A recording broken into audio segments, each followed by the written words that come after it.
In today's assessment, we try to understand the real nature of the ties between US and Pakistan that are in a continual state of flux. Some of this is just because of the nature of the relation between the two countries.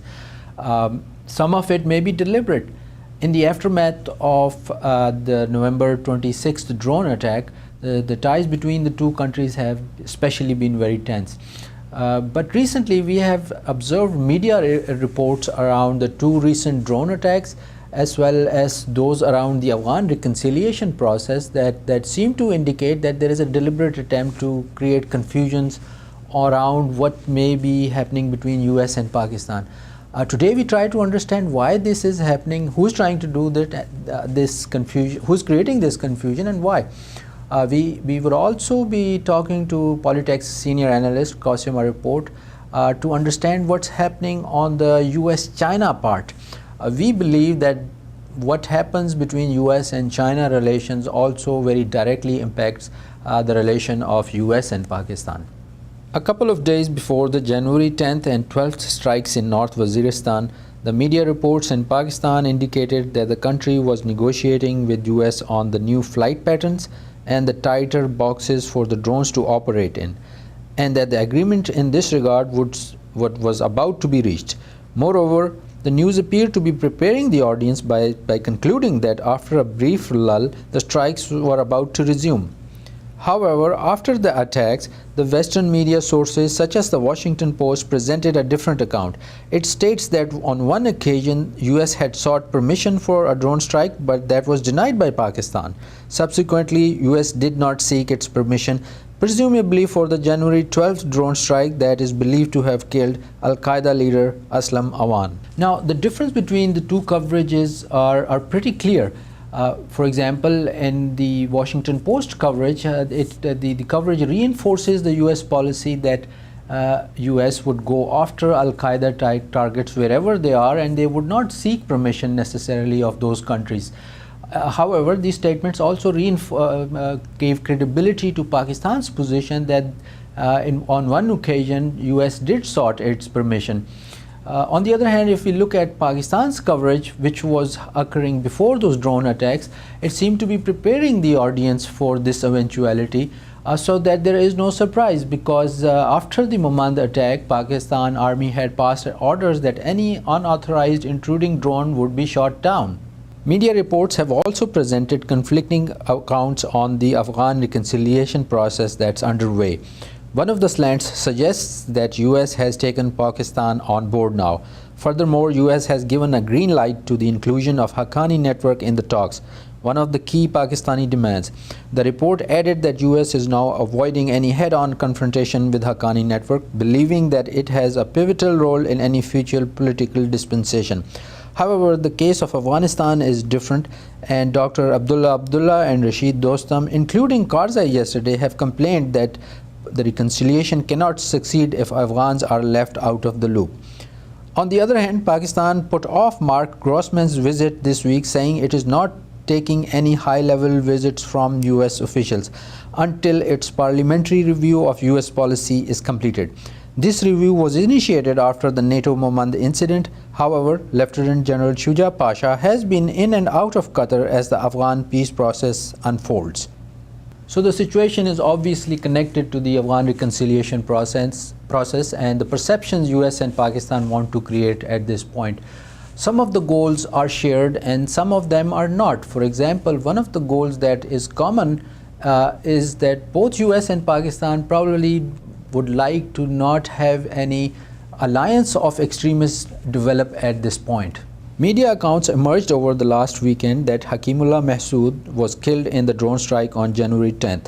It may be that the strike was allowed against the TTP leader by Pakistan because its exploratory talks with the group have faltered, as reported, and as a result it has already retarded retaliatory attacks.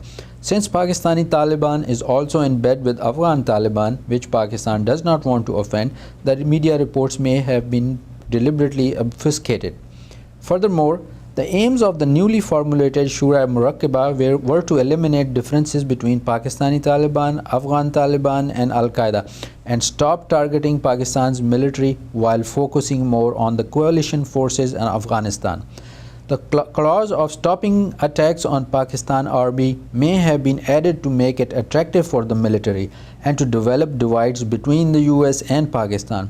So as US and Pakistan attempt to create divides between various factions of extremists and Taliban, they are also trying to do the same. Let us now go to Cosima Brandt. She is Polytech Senior Analyst in Islamabad and she will be joining us via Skype. Cosima, what's impacting the situation and the relation of US and China in the aftermath of the tough sanctions that US has imposed on the export of oil from Iran? How has the dynamics between the two countries unfolded? The Iranian sanctions injected a lot of tension into the US-China relationship. China has basically rejected them and has said plainly that oil imports from Iran are normal trade and should be protected.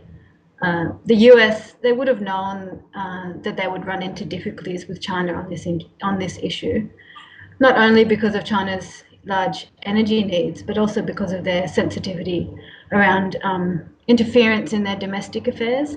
And to China, the Iranian sanctions definitely fall into this category. However, I think that the US has also been kind of testing China in this regard, pushing boundaries, drawing lines in the sand, and kind of saying you're either with us or against us. And the kinds of unilateral decision making that the US has been doing of late is really taking this to the next level. We saw some of this behavior with the Jinan issue in South Korea in March of last year, where the US basically kind of demanded everyone gets behind them, points the finger at North Korea.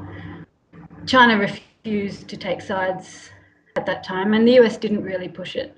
But with this issue, with the Iranian sanctions, I think that it'll have a much more divisive effect on China's relationship with the US. Cosima, Chinese Premier Wen Jiabao was recently in the Gulf countries and he wanted to hear firsthand, as reported by the media, to find out how is the Arab uprising impacting the Middle East. He wanted to get that firsthand. Why is China so worried about what's happening in the Middle East as a result of the Arab? Well, the Chinese government has been observing the situation in the Middle East with some concern, especially when it looked like that the Arab Spring would spread into Central Asia and right into China's backyard. But I think basically that China, like most countries around the world that have more repressive governments, they're extremely concerned about seeing the same kind of civil unrest in their own country.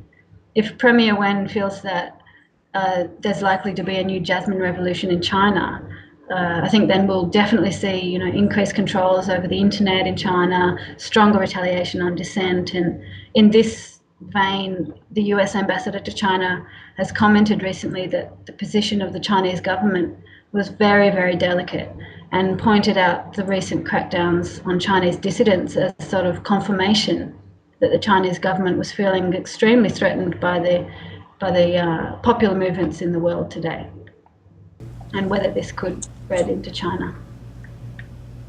Cosima, do you think that the social media tools such as the Twitter, Facebook, YouTube is emerging as a soft weapon that is in addition to the economic and military threats, and China is worried that, and even Russia is worried that that may be applied against it? There has been a consistent undertone that US may have had something to do with triggering the uprisings in the Middle East through the use of these particular tools. I think that they would definitely be worried about the same kinds of civil unrest happening and be wanting to crack down on the avenues that these unrest happened in the Middle East. So definitely through social media and civil societies, they'll be being watched extremely closely by China and Russia. At this point in time, the US, with their military so overstretched from their activities in Iraq and Afghanistan, that the US will be happy to leverage as many soft weapons, as you say, as they can. Henry Kissinger, who was in China recently, he observes that a military conflict between the US and China would simply exhaust both countries. And I think he's right. And I think that the US administration knows this also. So it's certainly in the interest of the US if China were to, say, exhaust itself dealing with a popular uprising. I don't think that anyone's suggesting that there are US operatives in China, inciting revolt, but there has certainly been a vast increase in commentary from officials, from US officials, about the Chinese human rights record and about Chinese dissidents and protesters. And in general, there's a lot more noise on this issue at the moment. The same can be observed for Russia as well. The US ambassador to Russia is coming under fire from over this very issue. He's been meeting with anti-government groups and the like, bringing attention to the human rights issues in Russia. And maybe it's a way of bringing these issues to the fore and hoping it will be enough to spark something in these countries, which are both opposing the US over Iran. Thus, there appears to be a deliberate attempt to create confusion regarding the real US-Pakistan relations and to interject a perception of differences between the two countries. The reason may be this helps the reconciliation process with different factions of Taliban. There appears to be different routes of reconciliation. Obviously, one of them is occurring in Qatar. President Karzai mentioned yesterday that he has been talking to Hizb Islami, while there are other groups represented by Dr. Abdullah and Rashid Dostam that have complained that they are not in the process yet. But obviously this all started with when the lawyer Jirga occurred and agreed to start the reconciliation process with the Taliban. We believe that these separate discussions will obviously come together at some point later on when these separate groups have agreed to set a larger, broader framework based on which a joint reconciliation can occur. On the other hand, by projecting differences, Pakistan benefits because the sentiment on the street in Pakistan, the public perceptions have become anti-American, and Pakistan had recently stated as well that they want a political breathing space from US. So these sentiments projected by the media helps to undertake some of the tough steps that Pakistan has to take. However, this does not suggest that there are no serious differences between US and Pakistan anymore. But whatever they are not visible in the media anymore. And that has also been one of the consistent demand from Pakistan, from the US, to not discuss their difference of point of opinion in the media. Now transitioning to the US-China dimension and how that may impact US-Pakistan relations. The China's position on the oil, the sanctions imposed by US on export of oil from Iran is divergent, and the position of China and Russia also continues to be different as it relates to the situation of Syria. And because of that, US appears to be upping the ante as it relates to the comments it has made recently to human rights abuses in China and as well as in Russia. And we believe that US is beginning to start to increase the pressure. Would that lead into confrontation? We don't think so, but it's a transition in the making. And this situation is the same in the AFPAC region as well, that after the Momand attack, this transition speeded up. That is, Pakistan's moving away from US-centric foreign policy and towards China. And this obviously is not going to happen overnight. People-to-people ties between US and Pakistan are much more than there are between China and Pakistan. And this is obviously one of the other reasons that is creating tensions between the different institutions of Pakistan for the control of Pakistan's foreign policy. But this is a slow transition that has begun and is taking shape and unfolding right now. As the US-China tensions increase, thus there would be impacts on the situation in Pakistan and in the AFPAC region, and we would continue to look out for those.